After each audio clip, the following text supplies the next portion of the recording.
죄송합니다. 죄송합니다. 저희 순산하시고, 예? 순산하세요. Halo para penikmat film, kali ini Abang Parko akan membahas film asal Korea yang diangkat dari kejadian nyata berjudul A Taxi Driver tahun 2017. Mengisahkan tentang seorang supir taksi yang nekat mengantarkan seorang reporter ke daerah konflik hanya karena ingin mendapatkan uang lebih, di mana mereka menemukan hal yang tak terduga di daerah tersebut. Ya udah ya, daripada lama, mending duduk santai, siapkan teh botol dingin, and enjoy the story. 김영삼 under house arrest. Berlatar belakang di Korea Selatan pada tahun 1980, terlihat seorang supir taksi yang bernama Kim sedang keliling ibu kota Seoul mencari penumpang. Pada masa itu, Korea Selatan masih dipimpin oleh pemimpin militer diktator yang melarang keras demokrasi. Di tengah jalan, Kim terjebak macet karena para mahasiswa sedang berdemo menuntut reformasi. Melihat perjuangan mahasiswa itu, Kim bukannya mendukung mereka, malah ia menganggap mereka sebagai pengganggu. Kehidupan di ibu kota bagi Kim yang ada di pikirannya hanya uang. Tentu aja untuk bertahan hidup di kerasnya ibu kota memang butuh duit. Kim pun putar balik ingin lewat jalan tikus. Tiba-tiba ada sepasang suami istri yang meminta diantarkan ke rumah sakit sekarang juga karena sang istri mau melahirkan. Namun pas sampai di rumah sakit, dompet si suami bernama Katie tertinggal di dalam taksi. Tanpa ragu, si suami memberikan kartu namanya dan berjanji akan membayar ongkos taksinya besok. Mendengar itu, Kim marah-marah sambil bilang kalau besok bayarannya akan 2 kali lipat. 여보, 그 지갑 안 챙겼어? 가면 그렇지. 아저씨 죄송한데요. 알아. 그렇게 떼먹힌 택시비만 모아서도 내가 집을 사서 드릴게. 죄송합니다. 죄송합니다. 저희 Setelah maghrib, Kim pun pulang ke kontrakan. Di dalam hatinya, ia bingung melihat putrinya sudah tidur padahal masih sore. Ketika dibangunkan, Kim kaget melihat wajah putrinya terluka. Dengan emosi, ia langsung pergi menggedor-gedor pintu rumah orang yang melukai putrinya. Namun saat pintu dibuka, ibu si bocil justru memarahi Kim kembali. Selain menyebut putri Kim sebagai anak nakal, ibu si bocil juga menagih hutang yang pernah Kim pinjam sebesar 100.000 won atau 1 juta rupiah. Serta sewa kontrakan yang udah berbulan-bulan kagak dibayar. Ternyata ibu itu adalah pemilik kontrakan. Mendengar omelan ibu si bocil, Kim tertunduk sambil terus-menerus minta maaf. Dari samping, putri Kim terdiam kecewa melihat sang ayah direndahkan. Ketika kembali ke rumah, Kim baru sadar bahwa sepatu putrinya sudah rusak dan kekecilan. Ia berjanji akan segera membelikan sepatu baru. Namun putri Kim tetap murung, seakan-akan sudah terbiasa dengan janji manis ayahnya yang gak pernah ditepati. Agar putrinya ceria lagi, Kim janji besok lusa saat waktu liburan tanggal merah, mereka berdua akan piknik bareng di taman kota. Mendengar itu, akhirnya putri Kim tersenyum senang. Pada malam hari setelah putrinya tidur, Kim menghitung penghasilan taksi hari ini sambil mendengarkan berita radio yang mengabarkan tentang kerusuhan di kota Gwangju. Karena banyaknya pihak ekstremis, pemerintah terpaksa harus mengisolasi seluruh kota dan menetapkan status darurat militer. 모든 대학교는 당분간 휴교 조치되며 대업난 대학생들의 가구 시위와 Di sisi lain, di sebuah kafe di Jepang, terlihat seorang wartawan bernama Peter. Peter baru aja datang dan berkumpul bersama teman-teman wartawan lainnya. Ia mengeluh bahwa kondisi di Jepang sangat membosankan dan gak ada hal menarik yang bisa diliput. Mendengar keluhan Peter, salah satu rekan wartawan menyarankan agar Peter pergi ke Korea Selatan karena sedang terjadi kerusuhan besar-besaran di kota Gwangju. Namun sayangnya, tidak ada satupun wartawan asing yang boleh masuk ke sana karena status kota yang masih dalam masa isolasi. Peter lalu memutuskan untuk meliput demo-demo kecil yang terjadi di kota Seoul saja. Tanpa pikir panjang, keesokan paginya, Peter langsung terbang ke Korea. Sesampainya di Korea, Peter mampir ke sebuah kafe untuk bertemu dengan wartawan lokal yang dia kenal. Tujuannya adalah meminta informasi tentang kondisi kota Gwangju. Di lain sisi, di kantin pool taksi saat sedang sarapan, Kim mencoba meminjam uang sebesar 100.000 won dari temannya untuk melunasi hutangnya kepada pemilik kontrakan. Sayangnya, rekan Kim tidak punya uang sebesar itu. Di tengah obrolan di meja lain, ada seorang supir taksi yang sedang bercerita tentang panggilan telepon dari orang bule yang ingin memesan taksi dan minta diantarkan pulang pergi ke kota Gwangju dengan bayaran 100.000 won. Supir taksi itu juga menyebutkan lokasi penjemputannya. Setelah sarapan, rencananya dia akan langsung pergi ke sana. Kim yang menguping obrolan itu buru-buru pergi ke lokasi penjemputan untuk merebut orderan tersebut. Ketika sampai di lokasi penjemputan, wartawan lokal teman Peter bertanya apakah Kim bisa berbahasa Inggris. Meskipun tidak begitu lancar, Kim berusaha meyakinkan mereka bahwa dia bisa sedikit-sedikit sedikit berbahasa Inggris karena dia dulu pernah bekerja di luar negeri selama 5 tahun sebagai tenaga kerja Korea. Setelah semua siap, Kim dan Peter pun berangkat menuju kota Gwangju. Saat mereka hampir sampai, Kim kaget melihat Peter mengeluarkan kamera. Dia bertanya kenapa Peter mengeluarkan kamera. Bukannya mereka dilarang masuk ke kota Gwangju karena mereka wartawan. Namun Peter hanya menyuruh Kim diam dan melanjutkan perjalanan. Ketika sampai di perbatasan kota Gwangju, mereka dihadang oleh tentara penjaga perbatasan. Kim mencoba menyapa dengan ramah sambil memperkenalkan diri bahwa dia dulu pernah ikut wajib militer dan menjadi tentara seperti mereka. Namun respon para tentara itu terlihat sangat dingin, terutama ketika mereka mengetahui bahwa penumpang taksi Kim adalah orang asing. Mereka memaksa Kim untuk memutar balik ke Seoul, dan jika masih memaksa masuk, Kim dan Peter akan ditembak di tempat. Mendengar ancaman itu, mereka pun buru-buru memutar balik. Peter marah. Ia berkata bahwa jika mereka tidak diantar masuk ke kota Gwangju, dia tidak akan membayar Kim. Dengan terpaksa, mereka pun memutar balik lagi. Kemudian mereka bertanya kepada seorang kakek warga setempat, apakah ada jalan alternatif untuk masuk ke kota Gwangju yang tidak dijaga oleh petugas militer. Kakek tersebut memberitahu mereka jalan lain melalui pegunungan. 이 근처에 이장이 당분간 광주 저쪽 언덕 넘어 저쪽이면 Setelah mengikuti petunjuk dari kakek tersebut, mereka akhirnya sampai di kota Gwangju. Di sana, situasinya terlihat sangat mencekam dengan brosur-brosur propaganda pemerintah yang berserakan dan spanduk-spanduk protes yang terpasang di mana-mana. Masyarakat sedang berjuang keras menuntut reformasi. Gak lama kemudian ada truk pengangkut mahasiswa demonstran yang lewat. Karena plat nomor taksi Kim berasal dari kota Seoul, mereka pun berhenti dan menyapa. Peter juga disambut dengan hangat, tapi karena tidak ada yang bisa berbahasa Inggris, mereka kesulitan berkomunikasi. Beruntung, salah satu mahasiswa bernama Jolie sedikit mengerti bahasa Inggris. Setelah berkenalan, para mahasiswa mengajak Peter ikut naik truk untuk meliput demo yang akan segera mereka lakukan di pusat kota. Berbeda dengan Peter dan para mahasiswa, Kim justru ketakutan. Dia menyadari bahwa keadaan di Gwangju sangatlah parah, bahkan jauh lebih parah daripada di berita yang pernah dia dengar di radio semalam. Kim meminta Peter untuk pergi duluan dan akan mengikutinya di belakang. Namun saat truk belok, Kim malah memutarnya balik dan kabur kembali ke Seoul. Dia tidak peduli dengan ongkos taksi yang belum dibayar, yang penting nyawanya selamat.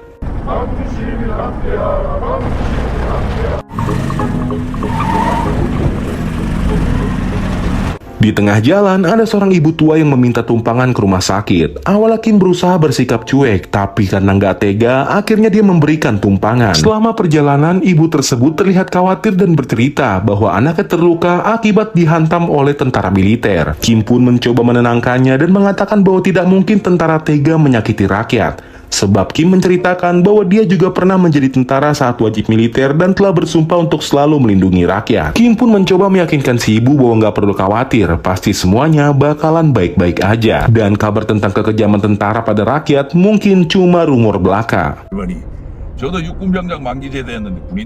거기 헛소리지라. 아이 그럼요. Sesampainya di rumah sakit, Kim bertemu dengan supir-supir taksi kota Gwangju. Tapi saat ingin mengantarkan ibunya masuk, dia kaget melihat ada supir taksi baru yang datang membawa penumpang yang terluka. Kim semakin kaget saat melihat banyak warga sipil terluka dalam keadaan parah. Gak lama kemudian, anak si ibu muncul dan beruntungnya kondisinya baik-baik aja. Si ibu merasa lega dan berterima kasih kepada Kim karena mau mengantarkannya. Ketika Kim ingin pamit pergi, tiba-tiba Jolie bersama Peter datang dan Peter marah-marah. Dia bertanya kenapa Kim menghilang, padahal peralatan kameranya masih tertinggal di kursi belakang. Peter bahkan menuduh Kim sebagai pencuri. Setelah Kim mengembalikan peralatan itu, Kim menjelaskan bahwa dia tidak tahu apa-apa dan hanya kesasar sebentar. Melihat situasi tersebut, supir taksi lokal marah karena Kim telah mencoreng nama baik dunia taksi. Namun untuk meyakinkan mereka bahwa Kim tidak seburuk yang mereka pikirkan, Kim meminta Peter untuk masuk ke taksinya seperti kesepakatan awal, di mana Kim akan mengantar Peter keliling kota Gwangju. Jolie juga ikut pergi bersama mereka sebagai penerjemah. Sebelum menuju pusat kota, mereka mampir ke pom bensin terlebih dahulu. Karena uang mereka pas-pasan, Kim hanya mengisi bensin sedikit aja. Namun saat melihat petugas bensin mengisi bensinnya terlalu banyak, Kim langsung memarahi petugas tersebut dan mengatakan bahwa dia tidak akan membayar kelebihannya. Tapi ternyata petugas bensin tersebut malah memarahi Kim kembali dengan berkata bahwa dia ingin memberikan bensin gratis kepada Kim. Hal ini membuat Kim terdiam dan berkata, janganlah samakan kehidupan di kota Gwangju dengan kota Seoul. Di sini uang bukanlah segalanya. Para supir taksi dianggap sebagai pahlawan karena sering membantu mengangkut korban demonstrasi tanpa meminta bayaran. Warga kota Gwangju juga saling bekerja sama dan gotong royong demi memperjuangkan reformasi. 형이 얘기했으니까 3천원만 줄 거야. 헛도 했다는지 뭐 그러고 막 성질을 부리싸요. 멱살 잡혀보냈구만 참말로. Begitu sampai di pusat kota, mereka melihat plat nomor taksi dari kota Seoul dan juga ada wartawan asing. Seluruh warga pun menyambut mereka dengan hangat. Hingga mereka bertiga kemudian naik ke atas gedung agar bisa meliput jalannya demonstrasi dengan lebih jelas. Di atas sana, mereka bertemu dengan seorang wartawan lokal dari kota Gwangju yang juga sedang meliput demonstrasi. Disitulah Kim menyaksikan langsung dengan mata kepala sendiri kekejaman tentara pada warga sipil. Ia nggak bisa menyangka mengapa para tentara melanggar sumpah pengabdian mereka. Karena nggak ingin hanya diam di atas sana, sementara rekan-rekannya sedang berjuang di bawah, Jolie pun mengajak mereka turun ke bawah. Here, government will hunt you down.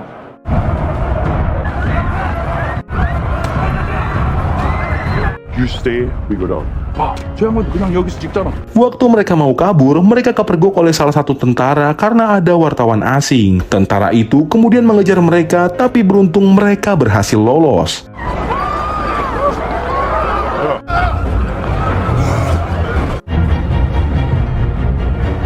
Malamnya saat mereka berjalan-jalan di kota Gwangju, kondisi kota terlihat sangat gelap karena pemerintah memutus listrik agar warga tetap di rumah. Sebelum berpisah, Jolie meminta Peter berjanji untuk menyebarkan liputan rekaman mereka ke seluruh dunia setelah Jolie turun ke Seoul. Tapi sialnya, tiba-tiba mobil mereka mogok. Untung aja ada seorang supir taksi lokal yang lewat dan menawarkan bantuan. Saat mereka sedang menderek mobil ke base camp perkumpulan supir taksi di kota Gwangju, ekspresi Kim terlihat gelisah. Sesampainya di base camp, semua supir taksi berkumpul untuk membantu memperbaiki mobil mereka. Tapi sayang, kerusakannya cukup parah. Jadi taksinya baru bisa diperbaiki besok pagi. Mendengar itu, Kim makin gelisah karena dia harus segera pulang lantaran putri kecilnya sedang sendirian di rumah. Waktu Kim ingin meminjam telepon, salah satu supir taksi bernama Huang memberitahu bahwa pemerintah telah memutus saluran komunikasi agar nggak ada orang luar yang tahu tentang kekejaman pemerintah terhadap warga kota Gwangju. Hanya ada stasiun TV yang berisi propaganda pemerintah. Tentu aja, hal itu membuat Kim sangatlah panik karena nggak bisa menghubungi putrinya. Mereka pun akhirnya berkelahi akibat kekurangpahaman bahasa. Tapi akhirnya Peter memberikan uang bayaran kepada Kim. Namun Kim malah marah karena uang bukanlah masalah utama. Yang terpenting adalah putrinya. Dari adu mulut itu, mereka akhirnya berbaikan setelah Kim pergi untuk menenangkan diri. Mereka pun menghabiskan waktu bersama-sama, tertawa dan juga bercanda.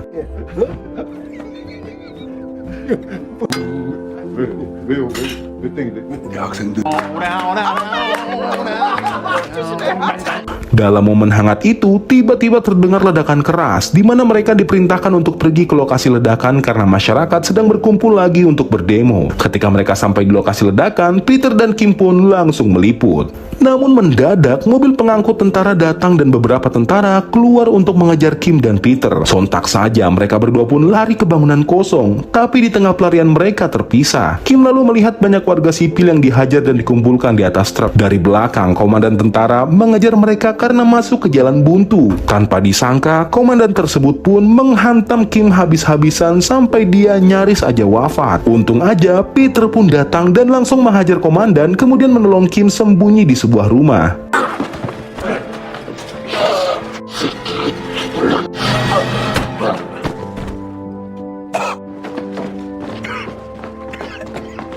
Di rumah, Kim terus menangis dan mengungkapkan rasa ketakutannya. Ia nggak bisa membayangkan kalau aja tadi dirinya wafat, nasib putrinya akan jadi anak sebatang kara. Peter yang nggak tega pun menyarankan agar Kim pulang ke Seoul. Sementara Peter akan tetap tinggal di Gwangju untuk merekam ulang dan menyebarkan kebenaran tentang kondisi kota mereka. Mendengar hal itu, Kim pun setuju hingga mereka berdua saling menguatkan. Namun saat Kim mau pergi dari kota Gwangju, ia nggak tega meninggalkan Peter. Akhirnya, dia pun putar balik dan memilih untuk menemani Peter merekam ulang kondisi kota Gwangju yang sangat kacau. Sebelum menemui Peter, Kim menelpon putrinya terlebih dahulu. Ia meminta maaf karena nggak bisa pulang lantaran dia harus mengantar penumpangnya kembali sampai selamat ke kota Seoul. Naasnya, saat menemui Peter, Kim terkejut melihat Peter dan Huang sedang menangis karena para mahasiswa banyak sekali yang wafat termasuk Jolie. Di sini, Kim pun menyemangati Peter agar tetap meliput kekacauan di kota ini. Kim berjanji nggak akan meninggalkan Peter lagi dan akan mengantarkan Peter ke bandara sampai dia menyelesaikan tugasnya. Mendengar hal itu, Peter yang awalnya bersedih jadi kembali bersemangat. 잖아,